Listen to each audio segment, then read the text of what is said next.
Bonjour à tous et bienvenue sur IDF1 Midi, ravi de vous accueillir. Et oui, c'est la première émission de l'année en direct, donc je suis très heureuse d'être avec vous et de vous retrouver à la maison. Je vous souhaite une bonne année à tous, bien évidemment. Alors nous allons bien démarrer l'année, puisqu'aujourd'hui nous démarrons, vous savez, comme vous le savez, tous les lundis avec une émission sur les enfants. Et j'ai le plaisir d'accueillir Raphaël Gruman et nous allons parler de diététique chez les enfants, parce que même après les fêtes, il y a pu y avoir des excès chez les enfants. Donc on va se recaler, on va remettre tout le monde un petit peu d'équerre après ces fêtes où les enfants ont dû manger aussi trop de chocolat, trop de choses et trop de voilà. Alors on va parler, voilà, à partir de, on va partir sur de bonnes bases. Alors c'est pas tellement l'excès, on va parler des excès après les fêtes, on va parler en général de la diététique pour les enfants, pour les petits bouts.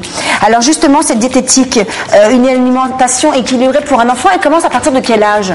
En fait, on va commencer après la diversification, donc ça veut dire que ça va commencer après, donc plutôt vers 3 ans. Quand on aura fini la diversification, on va pouvoir... Alors c'est quoi là? Pour moi... Alors la diversification, elle va commencer à peu près à 6 mois. C'est là où on va commencer à intégrer... C'est ça, on intègre les légumes. Les légumes, les autres aliments, à part le lait pour les enfants. Alors 3 ans? Pour moi, c'était à ce moment-là. Et en fait, le temps qu'on fasse toute la diversification, qu'on ait le temps d'intégrer tous les aliments... Et la viande... Exactement. Voilà. Progressivement, on va introduire les aliments. Et à 3 ans, on aura fini de tout introduire. Il aura des portions adaptées à son âge, bien sûr, mais il aura tout dans son alimentation. Donc là, on va avoir un vrai équilibre alimentaire. Donc là, ce sera un panel de tout ce qui peut être mangé. Est-ce qu'il y a des aliments qui sont strictement interdits pour des enfants? Par exemple, les fruits de mer? Non. Donc, à partir de 3 ans, on ne va plus interdire, il n'y aura plus de problème d'allergie puisque le système digestif de l'enfant sera bien développé. Donc là, il n'y aura plus d'interdits pour l'enfant, les fruits exotiques, tout ça, tout sera autorisé pour l'enfant, les poissons, aucun problème. Après, ça sera en fonction de ses goûts. Je sais que les fruits de mer ne passent pas très bien avec les enfants. Ça dépend lesquels. Mais on peut en mettre sans problème pour les enfants à partir de 3 ans, il n'y a aucune difficulté. Alors, on parle de fruits exotiques, mais les fruits exotiques, les enfants, les autochtones, comment ils font? Ils ont le système digestif adapté à ces aliments-là. Ils ont le système parce qu'ils en mangent forcément. Exactement. Donc c'est plus facile pour eux. Donc là, dans ce cas-là, il n'y a aucun problème. Mais pour les enfants, on va dire européens, on va les introduire plus tard pour éviter tous les problèmes d'allergie. Alors, mais on a souvent aussi des allergies aux fraises. C'est pas considéré comme un fruit exotique, la fraise. Non, la fraise c'est pas un fruit exotique, mais ça va favoriser des allergies lorsque le système digestif immunitaire n'est pas encore développé chez l'enfant. Voilà. Le kiwi, par exemple, et voilà, favorise des allergies. Les œufs aussi, où il y a souvent, sans parler d'allergie, même des intolérances, où on dissocie vraiment le jaune du blanc parce que il y a le jaune, je crois que c'est le jaune, on peut être plus... Voilà, donc en fait les œufs on va les introduire un petit peu plus tard et en petite quantité. On va pas mettre un œuf entier à un enfant, mais on va mettre un quart d'œuf pour commencer dans une bouillie pour que ce soit plus facile pour lui. Donc il faut vraiment écouter les consignes du pédiatre et ne pas se dire ça y est, il a 6 mois. Oui, je me disais 4 mois. 4 mois c'était jeune pour commencer à intégrer les aliments. C'est 6 mois. On oublie vite. À 6 mois, on peut tout lui donner. Non, c'est pas vrai. Non, il faut y aller progressivement. On peut y aller, progressivement. Même juste pour goûter, il faut y aller progressivement. Oui, on va commencer par certains aliments. On va commencer par les légumes, déjà les purées de légumes, dans le début de la diversification. Poireaux, pommes de terre, carottes, les légumes, voilà. Et pas s'amuser à tester. C'est pas un petit animal à qui on fait goûter tout. Voilà. Faut le faire dans le respect et dans l'ordre. Et sinon, le désordre pourrait amener des allergies qu'on aurait du mal peut-être à supprimer en grandissant. Exactement. Et s'il n'avait pas testé ces aliments, peut-être que plus tard il n'aurait pas fait ses allergies, si je dis pas de bêtises. Voilà, donc il vaut mieux les intégrer dans un certain ordre bien précis pour éviter de développer des allergies qui pourront se poursuivre à l'âge adulte. D'accord. Donc une alimentation équilibrée à partir de 3 ans. Alors comment ça se passe? En fait, ça va se passer comme pour un adulte. C'est-à-dire qu'on va avoir de tous les aliments. D'accord. Ça va se passer sur 4 repas. À la différence de l'adulte, là, ça se passe sur 4 repas puisqu'on va intégrer le goûter. Donc on va avoir... Il y a 4 repas, il y a même 5 repas parce qu'à l'école, il faut un petit goûter à 11h. Oui, alors le un goûter, petit snack, ça dépend des écoles. Et c'est pas forcément recommandé de faire une collation le matin. Voilà. Parce que ça peut favoriser une prise de poids et ça peut être tout associé à du grignotage. Je crois que cette habitude de collation le matin à 10h30, 11h a été prise en fait, c'était après-guerre. Parce que les enfants manquaient de tout et de lait et donc on leur mettait une ration de lait supplémentaire dans la matinée. La guerre, ça fait longtemps qu'elle est finie et on est resté un peu sur cette habitude qui n'est pas franchement bonne. Non, il vaut mieux rester sur un petit déjeuner bien équilibré Ouais. Un bon petit déjeuner bien complet. Normalement, il n'y a pas besoin de rajouter une collation sur les coups de 11 heures. On peut attendre le déjeuner sans difficulté. D'accord, donc on part sur 4 repas. Alors le petit-déj, c'est quoi exactement? Alors le petit-déj, déjà on va avoir une portion de céréales. Ça peut être du pain, ça peut être des céréales pour le petit déjeuner. Un produit laitier, du lait, un yaourt. On va avoir un fruit. Voilà, ça va se composer comme ça, un petit déjeuner. Un produit sucré, ça peut être de la confiture ou une petite pâte à tartiner sur du pain, par exemple. Ça peut être autorisé sans problème. Ça peut être autorisé. Alors, c'est pas effectivement, c'est pas tout. On choisit entre tout ça. Oui. Entre la pâte à tartiner, la confiture. Oui. C'est c'est pas. Exactement. Il faut une pâte à tartiner et une tartine de confiture et des céréales et. Non, c'est ou. Hein, on est bien d'accord. Le fruit, c'est en plus. Le fruit, c'est en plus. C'est en plus. Mais ça fait partie de l'équilibre alimentaire dans le petit déjeuner. Ça peut être un verre de jus de fruits ou un fruit entier. Moi, je préfère recommander des fruits entiers aux enfants que je reçois en consultation. C'est quand même plus sympa. Surtout que ça prend 2 secondes et demie de presser un truc, hop, de le mettre, après on le met dans la vaisselle. Ça prend vraiment 2 secondes et demie. Hein. Voilà. C'est vraiment pas compliqué. Ça, c'est comme les petites les baby cooks, là, vous savez, pour c'est super facile. Voilà, c'est super facile. Est-ce que les petits déjeuners dits américains ou anglais avec un œuf, est-ce que c'est bien ou c'est pas bien? En fait, le problème des petits déjeuners américains, c'est qu'on va rajouter des protéines sur le petit déjeuner, puisqu'on va mettre du jambon, on va mettre peut-être de la charcuterie, du bacon, des œufs, et ça va rajouter des protéines. Pour les enfants, on va limiter les quantités de protéines. Alors, est-ce qu'un œuf, par exemple, si on fait juste l'œuf, est-ce qu'un œuf tous les matins, est-ce que c'est pas too much sur la semaine? Pour un enfant, c'est too much. Donc on évite. Vaut mieux éviter, vaut mieux faire le petit déjeuner, on va dire à la française, voilà. Avec tartine de pain, on va mettre des féculents le matin, c'est préférable. D'accord. Si y a des gens qui aiment manger des petites patates sautées, des choses comme ça, non. Ça peut remplacer le pain. Ça peut remplacer le pain, voilà. Les pommes de terre vont remplacer le pain. En tout cas, pas trop de protéines. Pas trop de protéines dans la journée. Le midi, ça se passe comment? Donc le midi, ça se passe comment? Alors on va pouvoir mettre une petite portion de légumes en entrée par exemple, ou en accompagnement du plat. Donc des légumes crus? Crus, cuits. On peut commencer avec les légumes crus à 3 ans? Oui, sans problème. Il n'y a pas de problème pour les intestins? Aucun problème. Voilà, une petite vinaigrette. Carottes, tomates, concombres, poivrons, voilà. Ce qu'on veut. Exactement, aucun problème. En crudité, mais on peut également les mettre en cuidité avec une viande ou une portion de poisson. Donc on refait une protéine, viande, poisson avec encore des légumes. Voilà. Pas de féculents. On peut mettre une portion de féculents aussi midi, c'est recommandé. Riz, pâtes, un petit morceau de pain si nécessaire. L'avantage des féculents en fait, c'est que ça va durer dans la journée. Et ça va durer dans la journée, ça va apporter de l'énergie continue dans la journée. Donc c'est pour ça que c'est bien d'en mettre à tous les repas. Donc des féculents à tous les repas. Même le soir? Même le soir. D'accord. C'est bon pour les enfants. Donc on va en mettre le midi, on va mettre une portion un produit laitier, ça peut être un yaourt, un petit suisse, sans problème, et on va finir par un fruit. D'accord. Comme ça, on aura l'équilibre. Donc il y a 2 desserts. Il y a le fruit plus le produit laitier. Alors c'est pas vraiment 2 desserts, on va dire le dessert sera le fruit, le produit laitier sera entre. Donc pas un produit laitier. Du moment si on en a pris le matin, si on a pris par exemple des céréales avec donc du lait forcément, on n'est pas obligé de mettre un produit laitier. Par contre, si le matin on n'a pas pris de produit laitier, il faut en rajouter un le midi. Alors de toute façon, pour les enfants, il vaut mieux 4 produits laitiers par jour. Donc il y a un produit laitier le midi plus un fruit par exemple. Exactement. Voilà, donc c'est pour ça que je disais 2 desserts. Oui, alors 2 desserts si vous voulez. C'est pour ça. Okay. Je disais 2 desserts.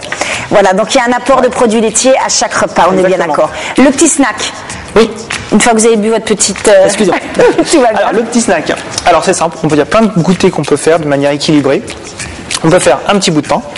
Pourquoi pas avec une petite barre de chocolat dedans. Alors quand on a un morceau de pain, c'est quoi un morceau de pain comme ça pour un enfant? On va adapter à l'âge de l'enfant. À 3 ans. Si on a un bout de chou de 3 ans, ça va être un petit morceau comme ça. Voilà, ou l'équivalent d'un pain de mie. Ouais, voilà, une tranche de pain de mie. Une tranche de pain de mie, c'est pas mal. C'est suffisant, je pense, pour un enfant de 3 ans. Ouais.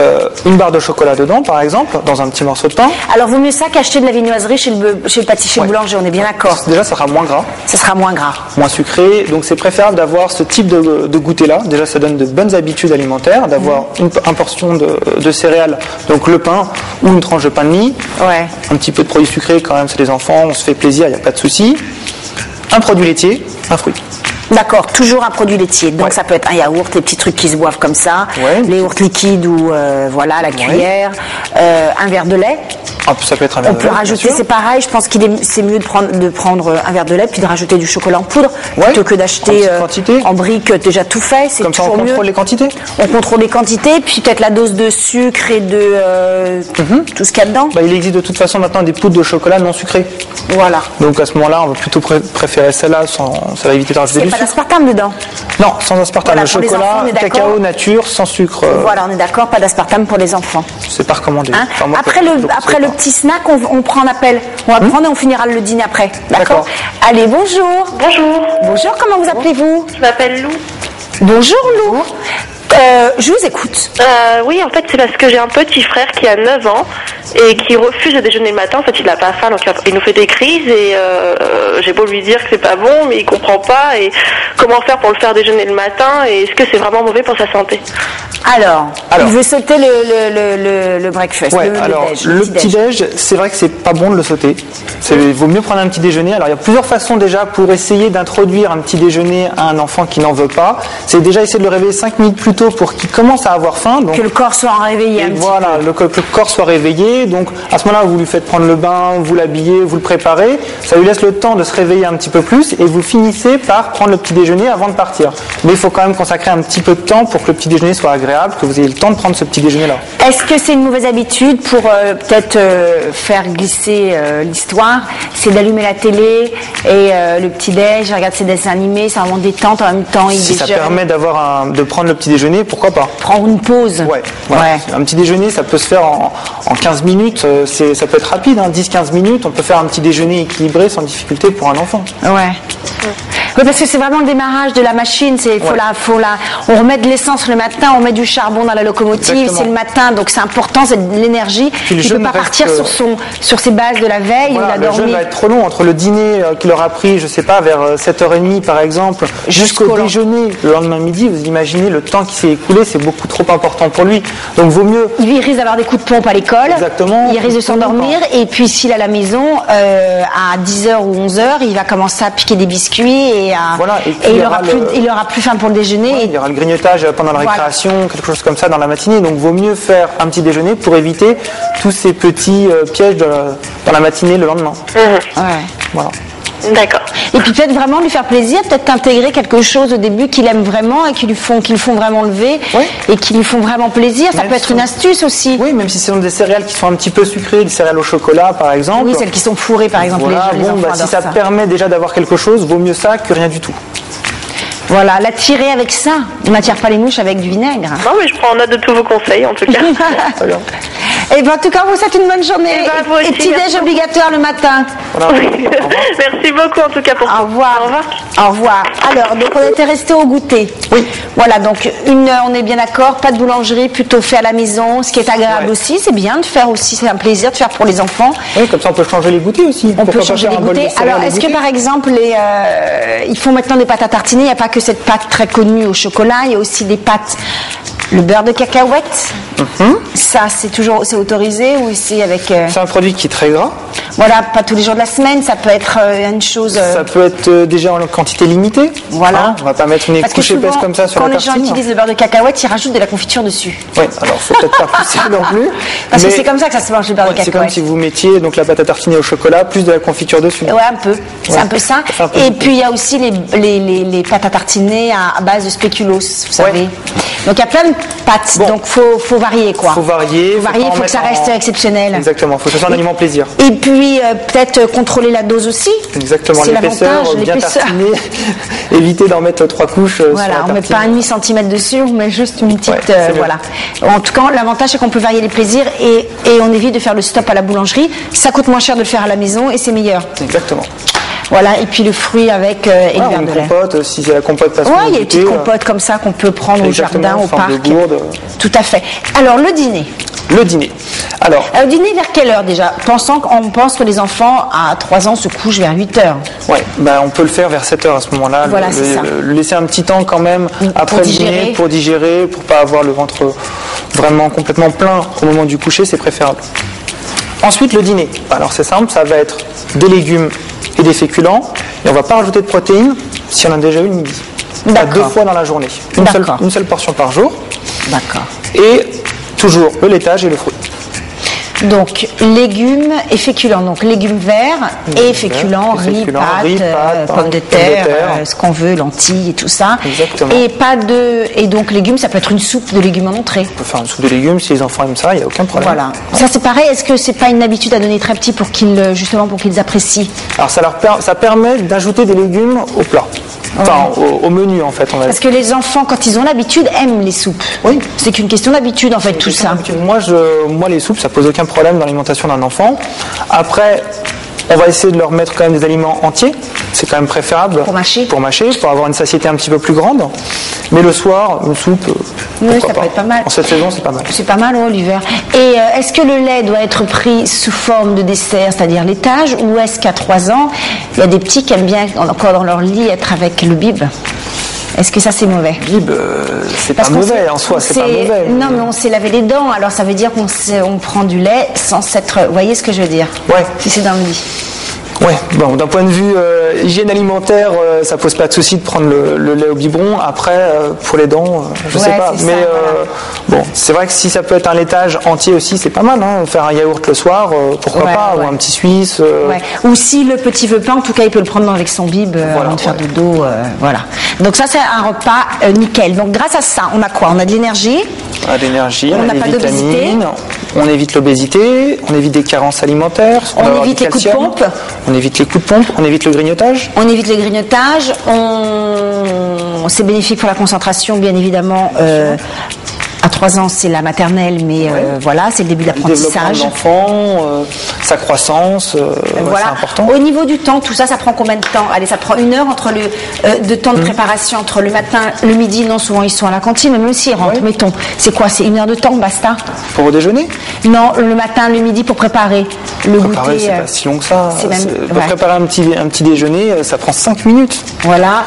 Le snack, ça prend 5 minutes, et le midi et le soir, ça prend 10 minutes et 10 minutes. C'est pas très long. Ouais, donc on arrive à une demi-heure, un peu plus d'une demi-heure par jour, basta, quoi. Ouais, maximum. Donc c'est vraiment réalisable pour une famille. Oui, pour une maman qui travaille, ça pose aucun problème. Voilà. Qui travaille, ça pose aucun souci de préparer un repas équilibré sans avoir à prendre dans les plats préparés. Voilà. Et puis comme ça, l'enfant acquiert vraiment une bonne habitude, une bonne hygiène. Et ça prend tout petit, j'imagine, à bien se nourrir. Ça prend tout petit. C'est les parents qui donnent l'exemple. Donc si les parents montrent comment préparer les aliments, que manger à table, à quel moment de la journée, c'est déjà gagné. Oui, ils sont tout petits, ils sont très demandeurs de ça en fait. Oui, mais ils aiment bien quelquefois préparer avec la maman, avec le papa, à manger. C'est vrai que c'est agréable. D'accord. Alors, les règles d'alimentation pour un tout petit, là on a fait pour un enfant de 3 ans. Est-ce qu'elles sont les mêmes, hormis les quantités, j'imagine bien évidemment, que pour un préado par exemple, c'est-à-dire vers 12 ans? Est-ce que c'est la même chose de 3 ans à 12 ans, grosso modo? Est-ce qu'on garde le snack à 4 heures? Oui, on garde le snack à 4 heures. Pour les ados, c'est important. Pour les ados, c'est important. À quelle heure ça s'arrête? À quel âge ça s'arrête le snack? C'est difficile à dire. Non, mais pour les ados. Du tea time après ça se transforme. Il est préférable de prendre un snack, un vrai goûter, plutôt que d'aller grignoter une barre de chocolat à n'importe quelle heure ou à 18h parce qu'on aura zappé le goûter. C'est ça, 1 heure avant le dîner, et là ça massacre. Moi je préfère laisser le goûter à ce moment-là, même pour des grands ados jusqu'à 17-18 ans, aucun problème, plutôt que de couper le goûter et qu'ils aillent à ce moment-là prendre quelque chose juste avant le dîner. Et qui coupent ou l'entrée ou le plat ou les légumes et qui mangent que ce qui leur apporte vraiment du plaisir et un goût très fort. Donc le snack, on le garde, ça peut durer longtemps. Ça peut rester longtemps. Ouais. D'accord. Ah, on me dit qu'il y a encore... Ah ben non, j'ai cru qu'il y avait un appel, non. Est-ce qu'il y a des aliments qui sont vraiment interdits, strictement interdits? Non. Moi, je n'interdis aucun aliment. Aucun aliment. Alors, il y a des aliments qu'on va limiter en fréquence. Alors, ça y est. Par exemple, les sodas. Soda, d'accord. Soda, on va éviter d'en mettre tous les jours. Alors, à partir de quel âge on peut prendre des boissons light? Parce que pour un petit enfant, effectivement, on ne peut pas prendre d'aspartame. Donc c'est pas qu'on peut pas, c'est qu'il n'y a pas de risque. Il n'y a pas de risque en soi si on prend une boisson édulcorée. Mais vaut mieux à ce moment-là donner une boisson, vraiment une boisson, un vrai soda, mais moins fréquemment. Moi, je préfère mettre un soda une fois de temps en temps, un enfant, il va aller à un goûter d'anniversaire ou quelque chose comme ça. Il va se faire plaisir, il va se faire vraiment plaisir, plutôt que de prendre tous les jours sa canette de soda light. Oui, ça c'est clair. Ça c'est clair. Donc vaut mieux éviter à table en mangeant, le mieux c'est l'eau. À table, de toute façon, c'est toujours l'eau. Toujours. Pas de soda, pas de jus d'orange à table. D'accord, jamais. On prend du soda pour se faire plaisir, c'est hors repas. Exactement. Et ça reste Ça, exceptionnel. c'est une bonne habitude à prendre, c'est pas de soda à table, pas de jus d'orange. D'accord. Jamais. D'accord, très bien. Très bien, chef. Voilà. Allez, tout de suite une petite coupure pub, pardon, et on se retrouve après pour la diététique, pour les petits bouts. Allez, à tout de suite.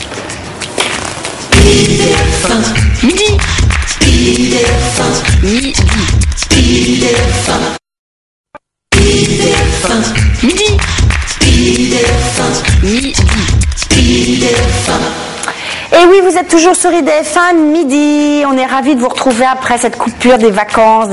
J'espère que vous avez passé de bonnes fêtes. Alors aujourd'hui, nous commençons bien puisque nous commençons, comme vous le savez, tous les lundis avec c'est IDF1 votre enfant. Et aujourd'hui, j'ai le plaisir d'avoir Raphaël Gruman qui est diététicien. Voilà, et nous parlons de la nutrition chez les petits et les moins, chez les adolescents, les enfants, enfants, ados. Alors on parlait de lait tout à l'heure. Est-ce qu'il y a des laits qu'il faut donner ou ne pas donner à des enfants? Est-ce que par exemple pour un enfant qui aura une petite surcharge pondérale, est-ce qu'on doit lui donner du lait écrémé ou est-ce que il faut jamais parce que voilà, qu'est-ce qu'il faut donner ou du demi-écrémé? Je reste sur du demi-écrémé, même si un enfant a un léger surpoids.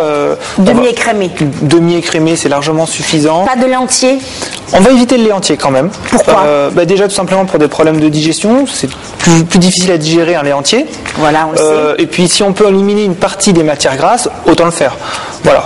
Pour que ça donne du goût, pour pas qu'il se sente au régime, pour pas que voilà. Donc on va laisser sur le demi-écrémé pour toute la famille, c'est très bien. C'est très bien pour tout le monde dans le frigo, donc lait demi-écrémé. Alors il y a d'autres laits qui existent. Il y a le lait de soja, le lait d'amande, le lait de brebis. Est-ce qu'il y a d'autres laits? Parce que le lait de vache, on reproche à la molécule qu'elle soit pas très bonne pour la digestion, qu'elle est difficile à évacuer. Est-ce que c'est mieux de passer à un autre lait? Qu'est-ce qui est le mieux ou de faire moite-moite avec autre chose, avec du lait de soja par exemple peut-être? Ouais, alors le risque c'est vrai que le lait de vache, en fait les protéines du lait de vache sont difficiles à digérer pour un jeune enfant.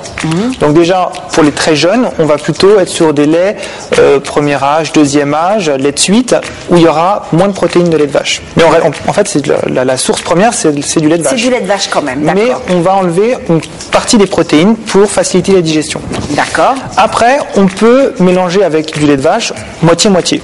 C'est-à-dire on mélange lait de soja ou alors le lait d'amande? Moi je recommande pas trop les laits lait de soja, lait de brebis. Je vais rester sur du lait. Il y a des laits hypoallergéniques qui sont faits pour les personnes qui ne digèrent pas le lait, pour les enfants qui ne digèrent pas le lait. Donc plutôt lait hypoallergénique, c'est préférable pour les enfants. D'accord. Voilà. Mais on reste sur le lait un petit peu le lait de soja, c'est pas bien pour quelle raison? Parce que c'est végétal? Alors c'est végétal. Après, donc les protéines sont de moins bonne qualité dans les laits de soja plutôt que dans le lait de vache. D'accord. Ils sont de moins bonne qualité si vous voulez pour l'organisme.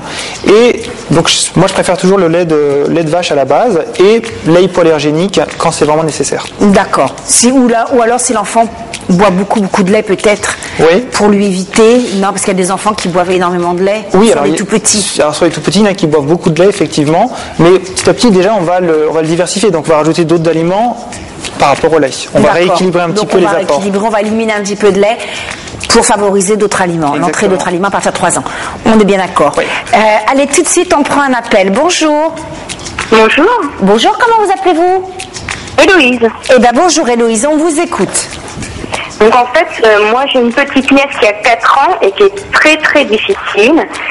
Et donc on difficile a à quel niveau? déjà à lui donner à manger des légumes et je me demandais du coup si c'est bien de donner aussi des légumes en boîte, des légumes surgelés ou est-ce qu'il faut vraiment privilégier les légumes frais quoi. D'accord. Alors est-ce qu'on donne des conserves? Alors elle est difficile parce qu'elle n'aime pas les légumes. Parce qu'elle n'aime rien. C'est-à-dire que les légumes en boîte, franchement, vous voulez que je vous dise, je n'aime pas ça non plus. Au niveau du goût, c'est quand même spécial. Alors le goût va être un petit peu différent par rapport au frais. C'est très mou. Déjà, c'est très mou. Oui, en fait. C'est très sucré. C'est très tout. Le principe de la conserve, c'est qu'elles sont apertisées. C'est-à-dire qu'elles vont subir une première cuisson. Donc c'est ça qui va les rendre un petit peu mous. Et puis elles sont conservées dans de l'eau. C'est pas très bon. De conservation. Est-ce qu'il vaut pas mieux du surgelé? Alors moi, je préfère le surgelé. Moi, je préfère conseiller aux parents que je reçois en cabinet des légumes surgelés.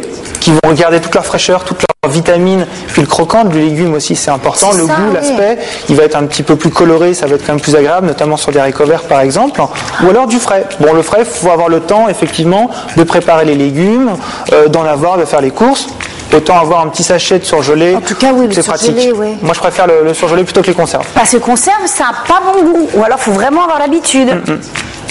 Et j'ai lu que les légumes surgelés conservaient plus de vitamines que les légumes frais. Est-ce que c'est vrai? Oui, c'est vrai en fait, parce que quand ils vont être cultivés, ramassés, les légumes, ils vont être tout de suite surgelés, alors que les légumes frais, ils vont pouvoir rester sur un étal peut-être une semaine à la lumière du jour, donc ça va détruire un petit peu, transporter le camion, rester stocké, voilà. Donc ça, vous allez perdre un petit peu de vitamines. Donc il est préférable d'avoir des surgelés pour la quantité de vitamines que vous allez trouver dedans. Alors mais en surgelé, on peut pas tout faire parce que les fruits, par exemple, on peut pas une pomme, on peut pas croquer dans un. Non, voilà. On va pas avoir ou alors ça va être déjà un petit peu préparé, coupé en morceaux. Bon, à ce moment-là, les fruits c'est peut-être plus facile frais, entiers, que surgelés. Mais pour les légumes, il y a quand même une quantité. C'est un bon système. Ouais, c'est un bon moyen pour avoir un équilibre, une diversité au niveau des aliments dans l'assiette. C'est important. Et mieux que la boîte de conserve. La boîte de conserve. Alors, lequel est le moins cher? C'est peut-être la conserve qui est moins chère aussi. Tout dépend. Moi, je connais des surgelés pas très chers. Voilà, c'est ça. Il n'y a pas que la marque qu'on connaît tous qui est peut-être un petit peu chère. Ouais. Il y a des marques. Marques de distributeurs qu'on va trouver en supermarché qui sont moins chères. Qui sont moins chères et qui sont tout aussi bonnes. Bien sûr. Voilà. Bon, je sais pas. Merci beaucoup. Bon courage à vous. Merci. Merci, au revoir.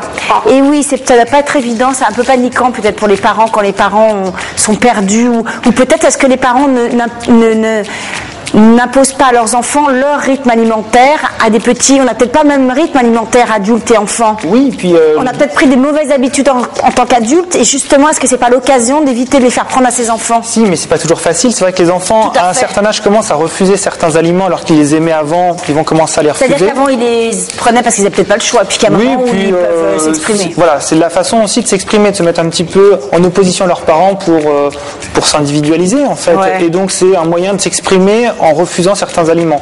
Mais ça passe avec le temps, il faut les proposer, reproposer de temps en temps, sous différentes formes. Par exemple, ça peut être sous forme de purée, sous forme entière, mélangé à d'autres légumes ou à d'autres féculents. Ça permet que ça passe un petit peu plus facilement. Voilà. Et puis il y a des choses quand même bien jolies dans les magasins de surgelés qui donnent envie, quoi, qui sont déjà à moitié préparés. Oui, dans des poêlés de légumes, des mélanges de plusieurs légumes, ça peut être sympa. Ça peut être sympa. Donc en tout cas, mais faut pas hésiter, je pense, surtout à proposer, à reproposer et reproposer. Parce que c'est pas parce qu'un jour vous donnez la peine de faire quelque chose et que ce jour-là l'enfant n'en veut pas que c'est fini, qu'il faut baisser les bras et se dire non, il faut lui reproposer puis des choses différentes et puis les mêmes choses. Exactement. Il y a un moment où il les accepterait plusieurs fois pour que ce soit accepté. Est-ce qu'un enfant se met au régime ou un enfant ne se met pas au régime? Ah non, un enfant se met pas vraiment. Enfin, de lui-même, vous voulez dire? Non, pas de lui-même. De lui-même, je pense jamais. D'accord. Est-ce qu'un enfant, on le met au régime? Est-ce qu'il y a ce mot qui existe pour un enfant ou pas? Non, on va pas parler de régime, on va parler d'équilibre alimentaire. En fait, on va lui redonner de bonnes habitudes pour faire rentrer le poids plus dans les courbes normales, entre guillemets, mais on va pas mettre un enfant en régime. Comme on ferait pour un adulte. Voilà, on est bien d'accord, un enfant, on ne supprime pas les gâteaux, mais tout est contrôlé, voilà. On va recontrôler les quantités, on va adapter à son âge, à sa morphologie. On ne se dit pas, c'est banni, c'est fini, elle n'aura plus jamais. Non, il ne faut surtout pas interdire parce que c'est comme ça. C'est pas recommandé pour un enfant. On n'interdit pas. Bien sûr, voilà. Mais par contre, on n'interdit pas. S'il veut manger un paquet de biscuits, c'est peut-être un gâteau, mais pas le paquet. On n'interdit pas, c'est-à-dire qu'on ne va pas retirer des aliments de l'alimentation de manière définitive. On ne va pas lui dire non, tu ne mangeras plus jamais de gâteau. Non, tu mangeras des gâteaux, mais en quantité. Exactement, à certains moments de la journée. Voilà, on ne va pas lui faire manger des gâteaux à n'importe quelle heure du jour ou de la nuit, mais on va dire le gâteau, tu vas plutôt le garder pour le goûter dans cette quantité-là, tu vas l'associer à un fruit, voilà. Et puis quand on est devant la télé, c'est pas systématiquement télé dit nourriture aussi. Non, parce que là on se rend pas compte des quantités qu'on va absorber. Voilà, et parce qu'on est passionné par la télé, parce qu'on pense pas à ce qu'on va mettre dans sa bouche, donc on contrôle pas les quantités. Donc il vaut mieux éviter d'associer télé et alimentation. Voilà, c'est deux choses différentes. Exactement. Hein, le poisson, quel rôle a le poisson dans l'alimentation d'un enfant? Déjà, c'est pour lui donner de bonnes habitudes alimentaires, parce que c'est vrai que les enfants, de manière très générale, aiment moins le poisson que la viande. C'est plus difficile de faire accepter à un enfant du poisson, donc c'est bien d'en mettre. Ce sont des aliments qui sont peu gras. Alors, hormis le fait de dire c'est bien d'en mettre, pour quelle raison? Pourquoi? Tout simplement, déjà, le poisson, ça contient des oméga 3. Oméga 3, hyper important. Tout ce temps, ou le saumon plus particulièrement? Alors, plus les poissons gras, donc c'est-à-dire le saumon, le thon, maquereau, anchois, haddock, tout ça. Alors il y a des poissons qui est peut-être un peu compliqué pour les enfants quand on parle d'anchois. Oui. Le saumon, c'est poisson. Le saumon, ça passe facilement. Voilà, de base, le thon, ça passe en général aussi facilement. Parce que en plus la chair du thon est très proche de la chair de la viande. Oui, donc c'est vrai que ça va être peut-être plus facile pour un enfant. Et puis le saumon, c'est la viande, c'est le poisson, pardon, que tous les enfants aiment, quoi. Oui. Ou fumé, ou poêlé, ou en sushi, pavé, cru. Voilà. Ça peut passer chez certains enfants, pas tous, hein, mais bon. Ouais, les enfants aiment maintenant les sushis et sashimi. Le cru, ouais. Ah ouais. Bon. Mais à ce moment-là, c'est vrai que là, on va avoir des oméga 3 de manière beaucoup plus importante que dans les poissons blancs. D'accord, donc plutôt, voilà, ce type de poisson. On peut avoir ce type de poisson-là pour les enfants aussi. Combien de fois par semaine de la viande? Combien de fois par semaine œufs? Combien de fois par semaine poisson? Alors, le poisson, c'est au moins 2 fois par semaine. 2 fois par semaine, d'accord. Voilà. Et on va compléter les autres jours par de la viande ou des œufs. Mais les œufs en moins grande quantité. Ça veut dire qu'on peut mettre 1 à 2 fois des œufs dans la semaine. Et puis 1 à 2 fois la viande. Et voilà. Et on va arriver à 7 repas, 7 journées, on va ajouter des protéines. D'accord, oui. Donc plus de viande. Plus de viande, bien sûr, que d'œufs. Voilà. D'accord. Les œufs, c'est combien de fois par semaine maximum? On va dire 2 fois par semaine. Il n'y a pas vraiment de règles. Pour le cholestérol, les enfants peuvent faire du cholestérol non, plus jeune? Pas de risque. Pas sur les enfants en bas âge. Oui, voilà. D'accord. D'accord, parce que les œufs, ils aiment quand même. Oui, les œufs, c'est sympa. On a un appel, me dit-on? Non, on ne me dit rien, non. Alors, est-ce qu'il existe des modes de prévention de l'obésité chez les enfants? Alors, et quels seraient les premiers signes? À quel moment se dit-on, j'en parle à mon pédiatre, je vais voir un diététicien avec mon enfant?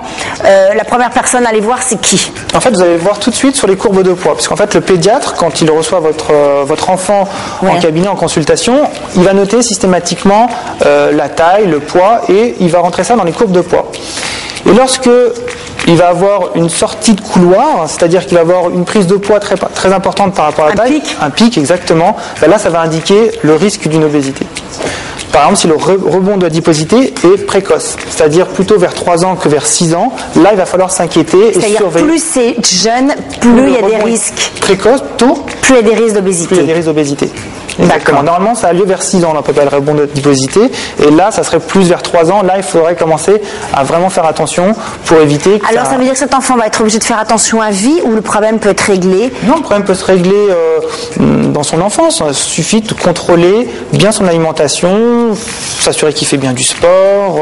Voilà, on n'a pas parlé de ça, mais il y a l'activité physique aussi qui est primordiale. Bien sûr, ça rentre en compte. À partir de quel âge l'activité physique? Alors, l'activité physique, ça ne veut pas dire forcément prendre des cours de tennis ou des cours de natation. C'est aussi marcher, se bouger, voilà. Courir, à partir de... À travers le jeu, à travers, voilà, aller courir avec le chien, avec les parents, aller au bois, se promener. Faire du roller, du vélo. Voilà. Des activités qu'on peut faire le week-end sans difficulté, ça, c'est recommandé le plus possible pour un enfant. Plus on en fait, mieux c'est. Voilà, plus on en fait, c'est à nos limites, quoi. On peut aller vadrouiller tout le week-end.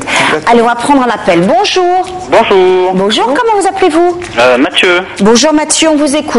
Alors j'ai une question, donc j'aimerais savoir, bon je ne suis pas encore marié, j'ai toujours pas d'enfant, mais je me pose quand même des questions. Imaginons que mon fils le soir ne veuille pas manger, imaginons il préfère manger un petit chocolat ou un verre de lait. Est-ce qu'il est nécessaire de le forcer à manger? Est-ce que cela peut influencer son comportement alimentaire? Déjà, c'est pas forcément une bonne habitude alimentaire que de se limiter à un verre de lait le soir ou un verre de chocolat. Voilà, ça fait pas partie de l'équilibre alimentaire. Donc, si ça arrive une fois de temps en temps, c'est pas la fin du monde. Mais disons qu'il faudrait mieux à ce moment-là le diriger vers d'autres aliments, même en petite quantité, c'est-à-dire faire un tout petit dîner avec des toutes petites quantités, mais un petit peu de tout plutôt que se limiter à un bol de lait ou à un chocolat. si je peux me permettre, si je peux dire quelque chose, un enfant qui a mangé ou un petit chocolat ou un petit verre de lait, 1 heure après, il aura faim de toute façon. Donc, ce qu'il faut lui faire prendre conscience au petit, c'est que si il veut son repas et ça, s'il veut se limiter à ça, très bien, mais il est obligé d'attendre jusqu'au lendemain matin et que rien ne passera dans sa bouche avant.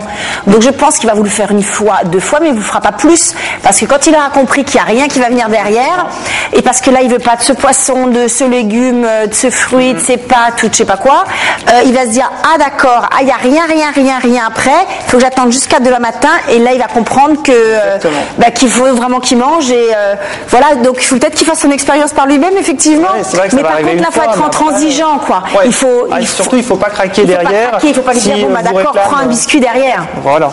Donc il faut vraiment se limiter au repas. Il n'a pas voulu manger, à la limite on a le droit de ne pas vouloir manger. Ça peut arriver de ne pas avoir faim un jour, mais à ce moment-là... Voilà. Mais il faut tenir jusqu'au lendemain. Voilà, pas de grignotage. Voilà, ou s'il ne veut pas le midi, il faut tenir du petit déjeuner jusqu'aux 4 heures, quoi, jusqu'au snack. Donc ça va peut-être être compliqué. Ça fait long. Voilà, je crois que c'est ça qu'il faut faire, tout simplement. D'accord, j'aurais juste une autre question. Justement, si l'enfant il ne veut pas manger ce qu'on lui propose, comment on peut éveiller son intérêt pour l'alimentation variée? Déjà, c'est essayer de cuisiner avec lui, parce que ça, c'est intéressant pour les enfants, c'est de découvrir les aliments avec les mains.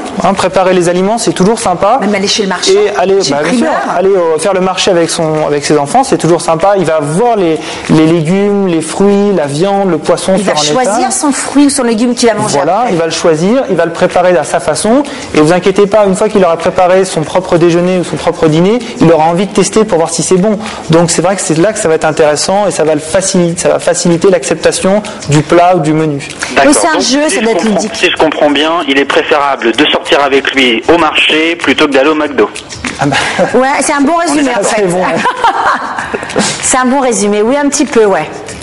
Alors justement, le McDo, c'est banni, c'est une fois de temps en temps, 3 fois dans l'année parce que ça fait plaisir et... Non, c'est jamais banni. Moi, je l'interdis pas. Socialement, ça fait partie des enfants, quoi. C'est sympa d'aller avec ses copains, c'est quand même sympa. Voilà, donc, mais pas toutes les semaines parce qu'on n'a pas envie de faire la cuisine, on est bien d'accord. Exactement, faut pas que ça soit une habitude en disant tous les jeudis... par exemple, tous les mercredis après-midi ou tous les samedis, on va au McDo parce que ça évite de faire la cuisine. Ça c'est sûr qu'il faut éviter. Même pour un enfant qui n'a pas de problème de poids, ça on va éviter.